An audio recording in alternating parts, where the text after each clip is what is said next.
তো নমস্কার বন্ধুরা, এডুকেশন কালচার ইউটিউব চ্যানেলে তোমাদের স্বাগতম। তো দেখো, অলরেডি কিন্তু আমরা ওয়েস্ট বেঙ্গলের বিভিন্ন ডিস্ট্রিক্ট বা জোনের যে সমস্ত বেস্ট কলেজগুলি রয়েছে তাদের সম্বন্ধে কিন্তু ডিটেলসে আলোচনা করছি। সেই রকমভাবে আমরা কিন্তু অলরেডি সাউথ চব্বিশ পরগনা, নর্থ চব্বিশ পরগনা, বাঁকুড়া, বীরভূম, বর্ধমান পশ্চিম, বর্ধমান পূর্ব, দক্ষিণ দিনাজপুরের কিন্তু অলরেডি ভিডিও এনে দিয়েছি। আমাদের চ্যানেলের প্লেলিস্ট রয়েছে, প্লেলিস্ট সেকশনে গেলে সবার ওপরে তোমরা এই প্লেলিস্টটাকে পেয়ে যাবে। তো দেখো, আমরা মূলত এখানে যে বিষয়গুলো নিয়ে আলোচনা করছি, মূলত 2024-25 শিক্ষাবর্ষে ইঞ্জিনিয়ারিং এবং টেকনোলজি ডিপার্টমেন্টের ফার্স্ট ইয়ারে যারা অ্যাডমিশান নেবে, তো তাদের জন্য এই ভিডিওগুলো প্রচণ্ড ইম্পর্টেন্ট, তাই একদম মিস করবে না। তো সবার প্রথমে আমরা সিরিয়াল নাম্বার ওয়াইজ আলোচনা করছি, দেন আমরা কিন্তু name and address of the polytechnic নিয়ে আলোচনা করছি, দেন তারপরে কোন ডিস্ট্রিক্ট বা জোনে রয়েছে সেটা নিয়ে আলোচনা করছি, কি কোর্স এখানে করানো হয় এবং hostel facility for boys and girls available রয়েছে কি না সেটা নিয়ে ডিটেলসে আলোচনা করছি।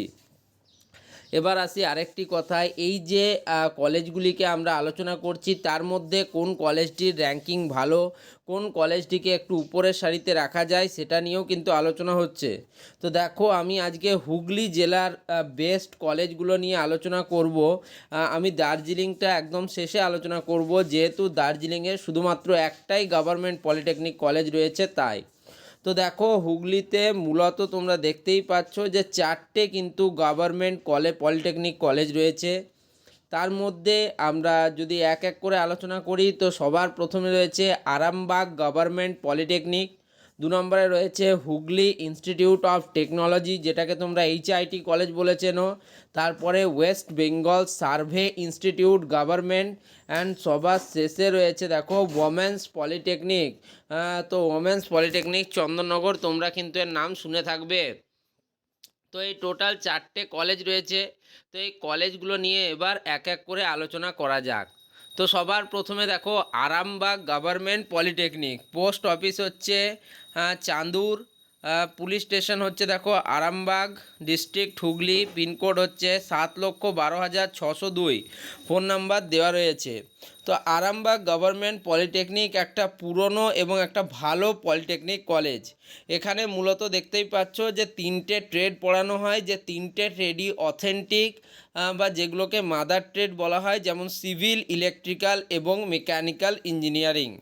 এখানে যদিও হোস্টেল ফেসিলিটি কিন্তু অ্যাভেলেবেল নেই for boys student and girls student also. Next এবার হচ্ছে দেখো 2 নম্বরে রয়েছে HIT কলেজ। এই কলেজ কিন্তু একটা খুব ভালো কলেজ এবং নামকরা কলেজ হুগলি ডিস্ট্রিক্টের। তো এটা হচ্ছে হুগলি ইনস্টিটিউট অফ টেকনোলজি, এটাও গভর্নমেন্ট কলেজ। এর পিপুল পার্টি বলে একটা জায়গা রয়েছে সেখানে অবস্থিত, যার পোস্ট অফিস এবং ডিস্ট্রিক্ট হচ্ছে হুগলি এবং পোস্টাল ইন্ডেক্স নাম্বার হচ্ছে 7,12,103। তো এটা হুগলিতে অবস্থিত একটা দারুণ কলেজ। এখানে মূলত ট্রেডিশনাল ট্রেডের সাথে একটা এক্সট্রা ট্রেড রয়েছে, যেটা হচ্ছে কেমিক্যাল ইঞ্জিনিয়ারিং এখানে পড়ানো হয়। তো টোটাল কিন্তু 4টে trade, chemical engineering, civil engineering, electrical engineering এবং তার সাথে মেকানিক্যাল ইঞ্জিনিয়ারিং। সুবিধা কি এখানে? সুবিধাটা হলো এটাই যে বয়েজ স্টুডেন্টদের জন্য হোস্টেল ফেসিলিটি অ্যাভেলেবেল রয়েছে, গার্লসদের জন্য যদিও হোস্টেল ফেসিলিটি অ্যাভেলেবেল নেই। এরপরে হচ্ছে তৃতীয় কলেজ হচ্ছে ওয়েস্ট বেঙ্গল সার্ভে ইনস্টিটিউট, এটারও নাম অনেকে শুনে থেকেছো। তো এটাও government college, polytechnic college, post office হচ্ছে ব্যান্ডেলে অবস্থিত, ডিস্ট্রিক্ট হুগলি, পিনকোড হচ্ছে 7,12,123। তো হুগলি জেলার এই কলেজে মূলত civil engineering, survey engineering and তার সাথে GIS অ্যান্ড GPS সিস্টেম কিন্তু পড়ানো হয়।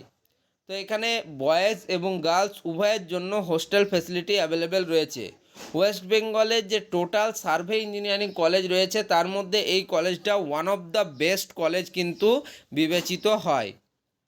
নেক্সট আসছে আমাদের ওমেন্স পলিটেকনিক চন্দননগর। তো যেহেতু এটা শুধুমাত্র গার্লস স্টুডেন্টদের জন্য কলেজ, তো এখানে কিন্তু গার্লস ফ্যাকাল্টিদের জন্য হোস্টেল ফেসিলিটি অ্যাভেলেবেল রয়েছে।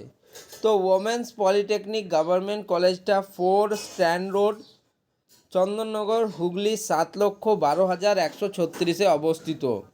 তো এখানে যে কোর্সেস করানো হয় তার মধ্যে architecture, computer science and technology and electronics and telecommunication engineering কিন্তু করানো হয়, এবং এটা ওমেন্সদের জন্য সেরা দুটি কলেজের মধ্যে একটি। প্রথম হচ্ছে ওমেন্স পলিটেকনিক কলকাতা এবং দ্বিতীয় কলেজ হচ্ছে ওমেন্স পলিটেকনিক চন্দননগর। তো দুটোই কিন্তু খুব ভালো কলেজ এবং খুব সুন্দরভাবে কিন্তু এখানে কারিকুলাম করানো হয়, কোর্স কারিকুলাম।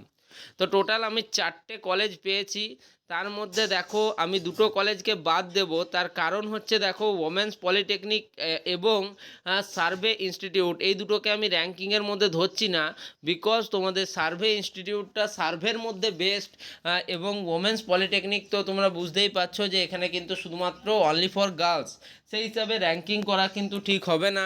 তো যাই হোক, যদি আমাকে তবুও বলো, আমি খালি পয়েন্টটা বলে দিচ্ছি। দেখো, যেহেতু ওমেন্স পলিটেকনিকটার গার্লস ফেসিলিটিদের জন্য হোস্টেল রয়েছে গার্লস মানে স্টুডেন্টদের জন্য, সেহেতু কিন্তু এটা একটু এক্সট্রা পয়েন্ট পাচ্ছে, এবং একে আমি দিচ্ছি 5-এ আউট অফ 4.5 মতো। ওকে, এরপর হচ্ছে ওয়েস্ট বেঙ্গল সার্ভে ইনস্টিটিউট। এখানে সার্ভে ইঞ্জিনিয়ারিং বেস্ট, তা যারা সার্ভে নিয়ে এগোতে চাও তাদের জন্য এটা একটা ভালো কলেজ কিন্তু রয়েছে। তো সেক্ষেত্রে এটাকে আমি তোমাদের দিচ্ছি 4/5, 5-এর মধ্যে কিন্তু আমরা দিচ্ছি 4।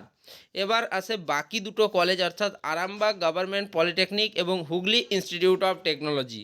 যদি সিমিলারিটির কথা বলি, দেখো দুটো কলেজে কিন্তু সিভিল, ইলেকট্রিক্যাল এবং মেকানিক্যাল পড়ানো হয়। তাছাড়া যদি আমাকে র্যাঙ্কিং অনুযায়ী সাজাতে হয়, আমি সবার প্রথমে রাখবো হুগলি ইনস্টিটিউট অফ টেকনোলজিকে। তার কারণ এখানে হোস্টেল ফ্যাসিলিটি অ্যাভেলেবেল রয়েছে, তাছাড়া এটি একটি পুরনো এবং নামি দামি কিন্তু কলেজ, পড়াশোনার মানও খুব উন্নত, তাই এটাকে আমি 1 নম্বরে রাখছি, যেটাকে আমি দিচ্ছি 4/5, 5-এর মধ্যে কিন্তু 4 দেব। আর আরামবাগ গভর্নমেন্ট পলিটেকনিকও একটা ভালো কলেজ, বাট হোস্টেল ফেসিলিটি না থাকার জন্য এর একটু পয়েন্ট কাটা যাবে, সেক্ষেত্রে আমি এটাকে দিচ্ছি 3.45/5। ওকে, তো এটাই ছিল টোটাল আমি আলোচনা করলাম তোমাদের সাথে, যে তোমাদের হুগলি ডিস্ট্রিক্টে যে সমস্ত কলেজগুলি রয়েছে এবং সেই কলেজগুলির মধ্যে কোনটা ভালো, কোথায় কোন ডিপার্টমেন্ট ভালো, সেটা নিয়ে ডিটেলসে।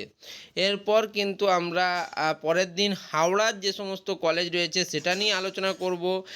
তো আজকের ভিডিও এই পর্যন্তই। ভিডিওটা ভালো লাগলে এবং হেল্পফুল মনে হলে ভিডিওটিকে লাইক করো, বন্ধুদের মধ্যে শেয়ার করো এবং চ্যানেলটিকে সাবস্ক্রাইব করো। ধন্যবাদ।